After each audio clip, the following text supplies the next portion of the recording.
Bonjour à tous, je suis April de la chaîne Dans les yeux d'April. J'espère que vous allez bien et que vous êtes en bonne santé. Alors aujourd'hui, j'ai décidé de faire une vidéo en plein dans l'actualité pour parler du confinement et comment je vivais le confinement.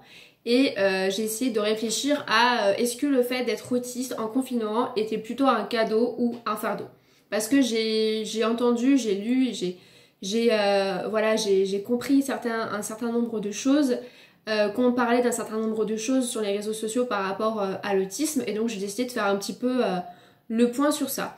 Alors c'est vrai que quand on est autiste, forcément on est en difficulté dans les interactions sociales et on est fatigable. On est aussi plus fatigué concernant l'environnement qui nous entoure et toutes les stimulations sensorielles qui nous fatiguent encore plus. Donc c'est vrai à première vue on peut se dire qu'être confiné ça va plutôt nous reposer et ça va même plutôt nous avantager parce que plus obligé de faire des réunions avec ses collègues, plus obligé d'avoir toutes ces interactions, même les plus banales comme aller chercher son pain ou faire ses courses, enfin faire ses courses si, mais en tout cas il y en a beaucoup moins et il y a beaucoup moins de monde aussi dans la rue, tout ça, donc ça nous coûte moins d'énergie, c'est moins angoissant. Et en plus par rapport à l'environnement, bah, comme il y a moins de bruit, il y a moins de monde aussi, ça nous repose sensoriellement, on est moins envahi et donc on est moins fatigué. Donc à première vue, c'est vrai qu'on pourrait se dire que c'est plutôt un avantage d'être autiste. Il y a aussi certaines personnes qui ont dit que en fait là avec le confinement finalement il y avait un renversement de la situation où avant la société elle était handicapante pour les autistes alors que maintenant elle est avantageuse pour les autistes parce qu'elle met en avant les points forts des personnes autistes qui vont mieux réussir à gérer le confinement parce qu'elles sont mieux organisées et qu'elles sont plus en fait mises en situation de handicap à cause des interactions sociales qu'il y a en majorité sur les lieux du travail. Et que finalement, c'est en fait le reste du monde qui est handicapé parce que eux, ils ont besoin d'interactions sociales et ils en ont plus, ils en sont privés et ils ont aussi besoin de sortir et de faire des choses à l'extérieur, des choses avec du monde, ou d'aller dans les restos, d'aller dans les bars, etc. Et que là, ils peuvent plus le faire. Donc finalement, il y avait ce renversement, ce renversement sociétal et que du coup, ça mettait aussi un peu tout le monde sur le tempo des autistes et que ça permettait aussi que ces personnes-là qui n'arrivaient pas à se mettre à notre place avant, là, elles se mettent un peu plus à notre place et elles réalisent vraiment. Elles se mettaient donc au niveau des personnes autistes. Donc c'est vrai que je trouvais ça intéressant et oui, c'est en partie vrai, hein, je crois. Mais après, faut pas oublier que être confiné, c'est aussi un changement radical de routine. C'est aussi une perte de repères. C'est aussi forcément être anxieux parce que c'est une anxiété qu'on vit à l'échelle internationale, mondiale. Et forcément, cette anxiété-là, on la ressent et elle vient nous chambouler, on la prend en pleine figure. Donc est-ce que c'est vraiment un avantage d'être autiste quand on est confiné? Est-ce que par exemple, on est plus en sécurité quand on se sent de toute façon en sécurité quand on est autiste et qu'on est confiné parce qu'on n'a pas toutes ces interactions qu'on doit vivre et qui nous angoissent. Je suis pas sûre que vu la situation, vu le contexte mondial, vu le virus, vu le fait qu'il y a un virus hyper contagieux qui se balade dans la nature, je suis pas sûre que ce soit, on va dire, un environnement très sécure pour n'importe qui et encore moins pour les autistes, hein. Donc à ce moment-là, je dirais que c'est 50-50. Alors déjà, il y a un premier problème, c'est le problème de la durée indéterminée du confinement. On est confiné, on comprend bien qu'il faut qu'on attende, que ça va prendre du temps, mais on ne sait pas combien de temps ça va prendre. Et donc cette incapacité à se projeter, cette incapacité à anticiper mentalement alors qu'on a besoin et qu'on fonctionne comme ça, qu'on a besoin d'intellectualiser tout pour pouvoir se rassurer et construire des repères, je pense que ça vient toucher directement là, à l'inverse de ce que j'ai pu dire plus tôt, ça vient mettre en avant le handicap qu'on vit, c'est-à-dire ce besoin qu'on a de se créer des repères, des repères stables. Et donc c'est très angoissant et c'est très fatigant. Et notamment quand on nous dit c'est 2 semaines, mais qu'on entend les scientifiques qui nous disent en fait ça sera minimum 6. Et donc toutes ces informations contradictoires, là encore dans notre cerveau, ça se castagne, on se dit c'est 2 semaines, mais en fait on nous dit 6 et ça sera sans doute plus. Et dans les autres pays ça se passe comme ça.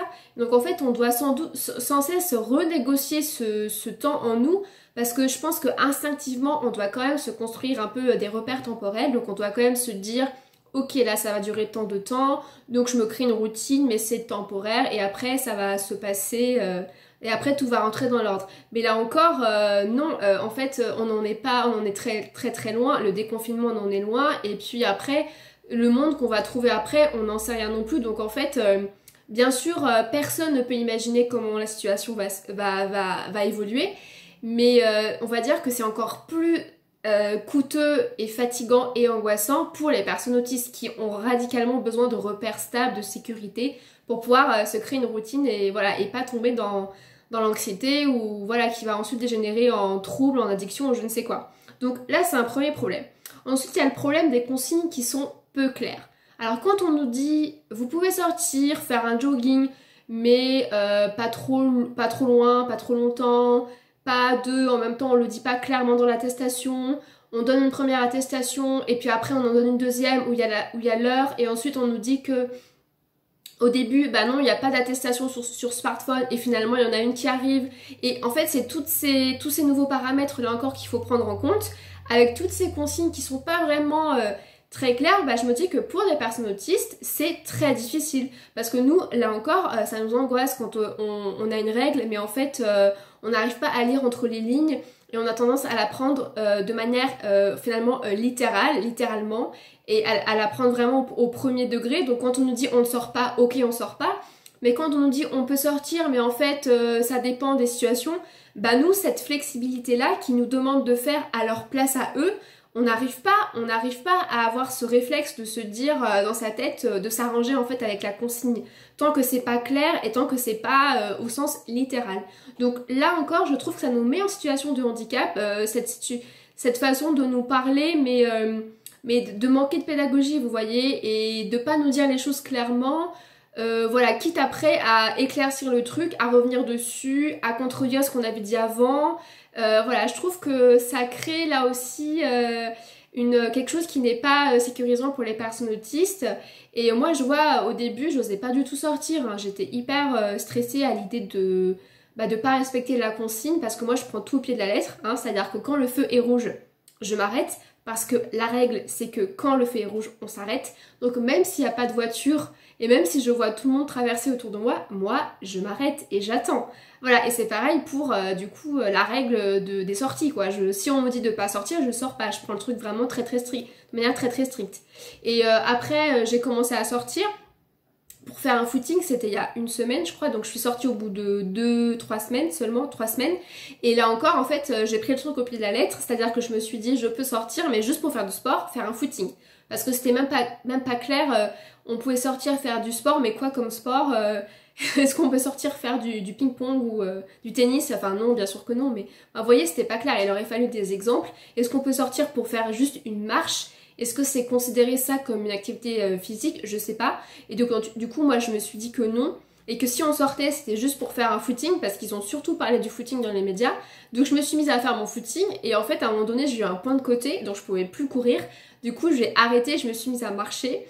Et là grosse angoisse, je me suis dit si jamais il y a des policiers qui arrivent et qui me voient marcher dans la rue, ils vont croire que je me balade et qu'en fait c'est illégal et ils vont me donner une amende, enfin voilà. Donc pour vous dire que c'était un peu une situation angoissante tout ça, de pas savoir ce que j'avais le droit de faire, de ne pas faire, d'avoir peur aussi d'être contrôlée par la police avec la violence que ça implique et l'impression d'être un peu une hors-la-loi alors quand bien même je ne l'étais pas et je prenais aucun risque, d'ailleurs j'ai croisé personne, hein, mais voilà c'est pas agréable et ça peut encore plus mettre en situation de handicap voilà, les personnes les plus vulnérables, dont les autistes. Le troisième point, c'est les problèmes aussi des règles qui sont les mêmes pour tout le monde quand les contextes et les cadres de vie ne sont pas les mêmes pour tout le monde.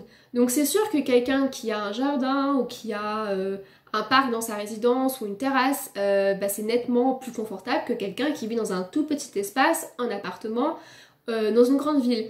Et que forcément ça va pas avoir les mêmes conséquences psychologiques sur la personne.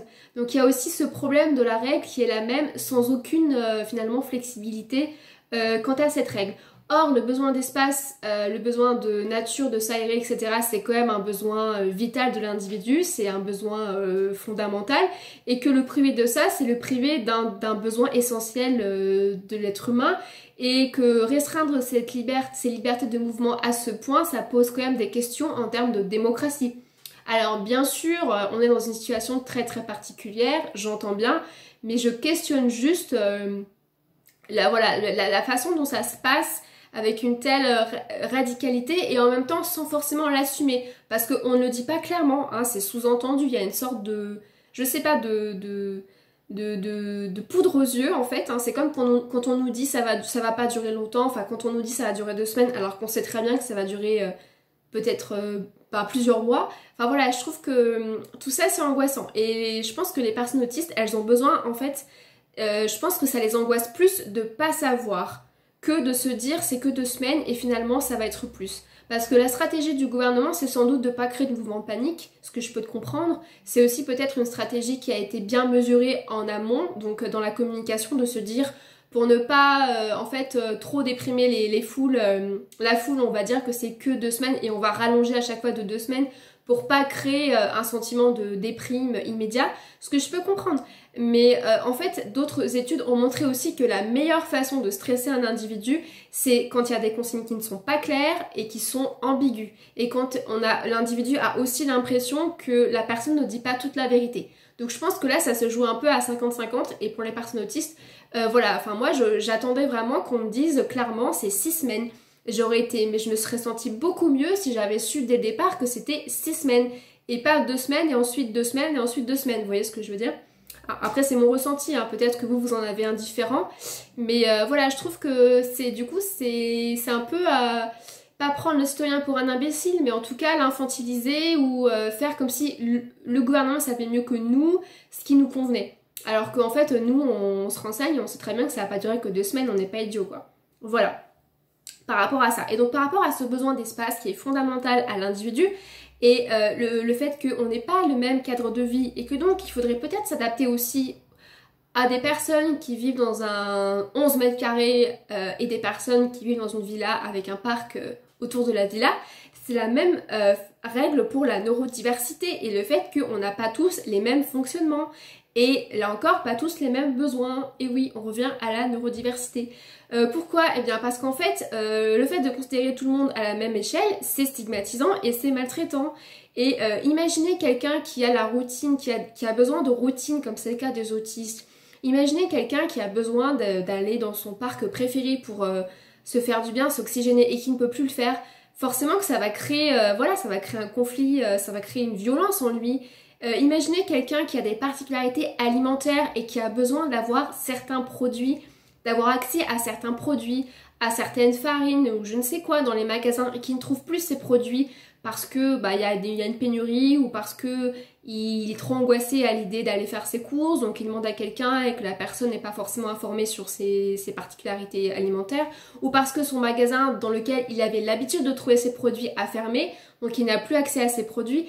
Imaginez là encore la violence que c'est pour cette personne et ce qu'il ressent et la colère qu'il doit ressentir à l'idée qu'il peut pas avoir accès à des produits alimentaires qui font partie de sa routine, qui le rassurent et qui sont même une nécessité pour lui. Imaginez aussi des personnes qui sont handicapées au niveau moteur et qui ont l'habitude d'utiliser la livraison pour pas avoir à faire leurs courses parce qu'ils en sont pas capables quoi, ou alors d'utiliser le drive à la limite. Et imaginez que là tous les gens ont pris d'assaut les créneaux de livraison à domicile et de drive parce que ils ont peur d'aller dans les magasins et que du coup ça désavantage les personnes handicapées au niveau moteur. Voilà, donc forcément que on peut pas mettre tous les individus dans le même panier et qu'il y a des individus qui vont payer encore plus cher que d'autres le prix du confinement. Et que ces individus-là, c'est les personnes les plus vulnérables. Et que là encore, cette situation qui est une crise sanitaire, ça donne dans un second temps une crise sociale avec un accroissement des inégalités, de la précarité, voire même de la maltraitance. La maltraitance envers les plus fragiles. Et puis je pourrais même aller plus loin en disant que souvent les personnes les plus fragiles sont celles qui sont vulnérables à des personnes qui peuvent les violenter. et qu'on a donc un cycle de la violence qui peut se mettre en place avec des personnes qui vont être confinées avec des personnes violentes physiquement ou psychologiquement. Donc là, c'est carrément le cocktail explosif pour ces personnes, quoi, et la triple peine. Donc voilà, je trouve que là, on est en train de vivre quand même... on voit bien qu'il y a des écarts en fait qui se creusent. Il y a des personnes qui vivent très bien le confinement, qui sont un peu en mode oui, c'est l'occasion de réfléchir sur la société, le monde, de faire du yoga et de méditer. Mais il y a des personnes aussi qui sont en réelle souffrance et qui sont en train de péter des câbles. Et c'est normal. Et je parle même pas des enfants, quoi. Je parle même pas d'un enfant hyperactif qui est obligé de rester enfermé chez lui, qui vit en appartement. Enfin, imaginez l'enfant, imaginez les parents. Enfin voilà. C'est vraiment, là c'est encore une fois je trouve méprisé et maltraité les individus. Alors il y a eu un gentil petit message pour le 2 avril je crois ou le 1er avril, un gentil petit message du président qui finalement 3 semaines après le confinement s'est décidé à rendre ces règles un peu plus flexibles pour les personnes autistes. Vous l'avez sans doute vu comme moi ce discours en disant qu'il autorisait les sorties pour les personnes autistes. Et avec un ton un petit peu paternaliste, hein, je trouvais, hein, avec d'un air un petit peu rêveur, de nous dire oui mais il faut vous occuper, faut faire des jeux, faut être créatif, je sais pas quoi. Mais là encore c'est minimiser le quotidien de famille et de personnes autistes qui sont isolées, qui sont hyper mal parce qu'ils peuvent pas avoir accès à leur routine et aussi parce qu'ils sont angoissés, parce qu'ils n'arrivent pas à se projeter dans l'avenir. Et voilà, et de nous autoriser à sortir, bah oui, enfin quoi, on attendait que ça. Et je peux me tromper que dans d'autres pays qui étaient aussi confinés, je pense à l'Espagne, ils avaient autorisé ça, ils avaient autorisé donc les sorties exceptionnelles pour les personnes autistes dès le début du confinement. Pourquoi nous, on attend 3 semaines avant de le faire?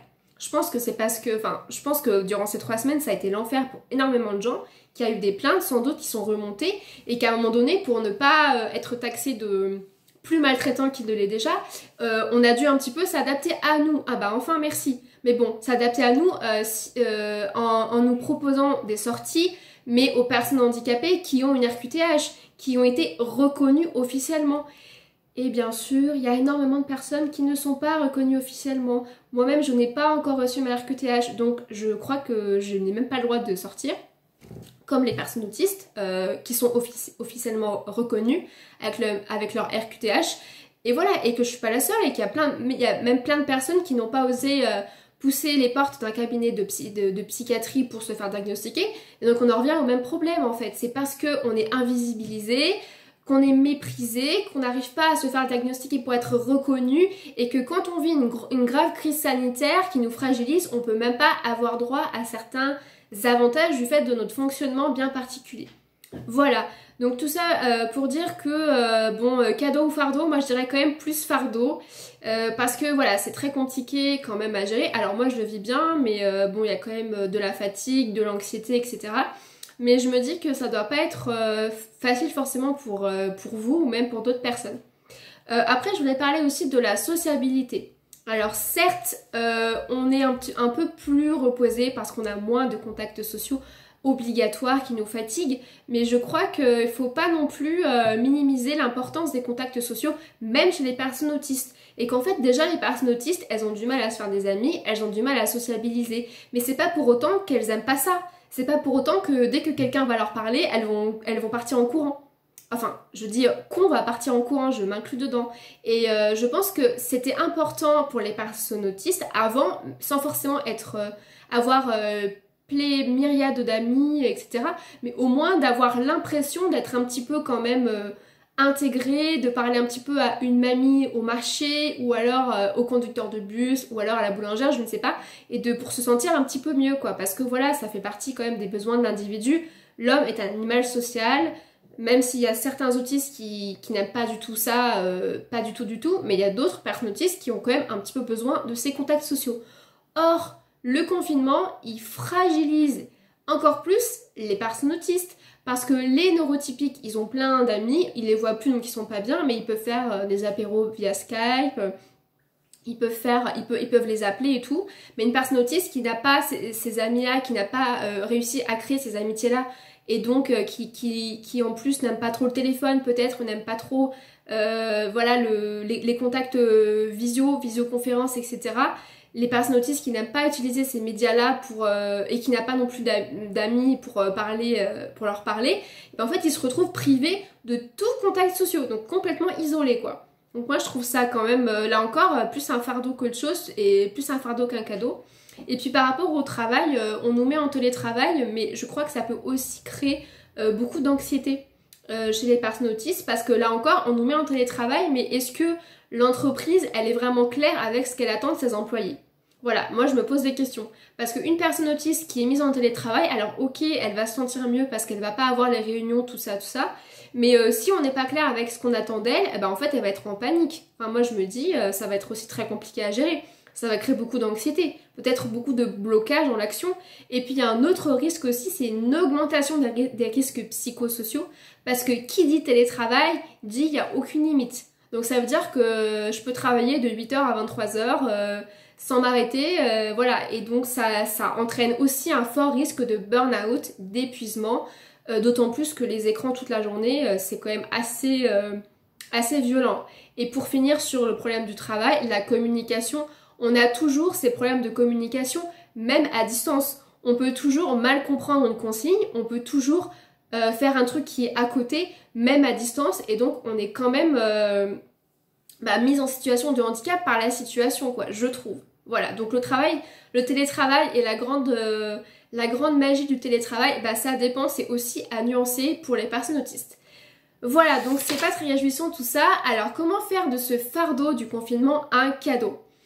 Déjà, par rapport au télétravail justement, pour la première fois, on a l'occasion de trouver son propre rythme de travail qui correspond le mieux à notre rythme biologique. C'est-à-dire que quand on va au travail, on nous impose des horaires de travail, 8h, 18h la plupart des cas.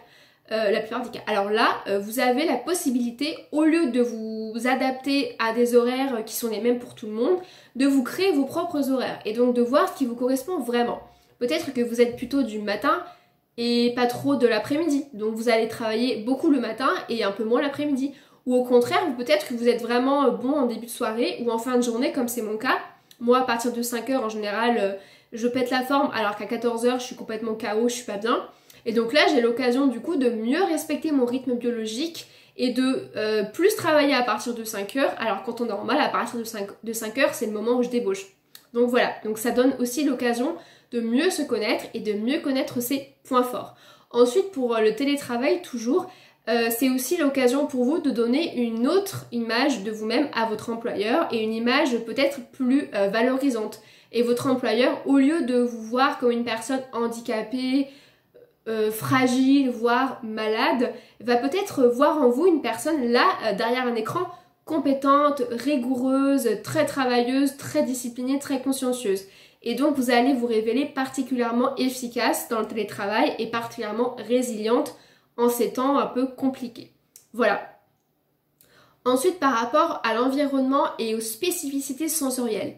Oui, c'est vrai que de ne plus dépenser son énergie à subir un environnement trop agressif, trop bruyant, trop pollué, c'est un gain de temps, de sommeil et de bien-être. Oui, je pense que moi je le constate, mes pensées sont plus claires qu'avant.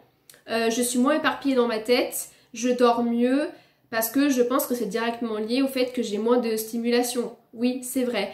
Mais c'est aussi autre chose, je pense que le fait finalement qu'on nous prive de liberté, en fait, paradoxalement, on se sent... je sais pas comment expliquer, mais avant, on avait plein de possibilités. On pouvait faire tout ce qu'on voulait, mais du coup, c'était aussi une forme de prison. Parce que moi, je vois, j'avais envie de faire plein de choses, j'étais toujours dans l'après, toujours à avoir des projets, mais parfois, c'était aussi frustrant. Parce que j'ai qu'une vie, il n'y a que 24 heures dans une journée et je ne peux pas faire absolument tout ce que je voudrais faire, c'est pas possible. Donc il y avait une forme d'exigence qui pouvait aussi m'épuiser. Là en fait le fait que j'ai que mon travail à faire et puis quelques loisirs et quelques courses, ça fait que je suis plus focalisée sur moi-même, j'ai moins tendance à me disperser et en fait à être trop libre on l'est moins en fait, alors qu'à être moins libre on est plus libre parce que on se donne le temps et on prend le temps et en fait oui on est moins éparpillé, je sais pas comment expliquer mais voilà moi j'ai l'impression que en fait dans cette prison qu'on nous impose on arrive à dégager de nouveaux espaces quand on est bien parce que forcément on n'est pas toujours très bien mais on arrive quand même à trouver un autre tempo, à ralentir alors que quand on nous impose pas de prison et qu'on nous donne toutes les portes possibles à ouvrir, et ben on sait pas laquelle choisir déjà, et donc on en choisit aucune, ou alors on la choisit mais on la referme, on en prend une autre, et en fait on n'arrive jamais à s'engager véritablement.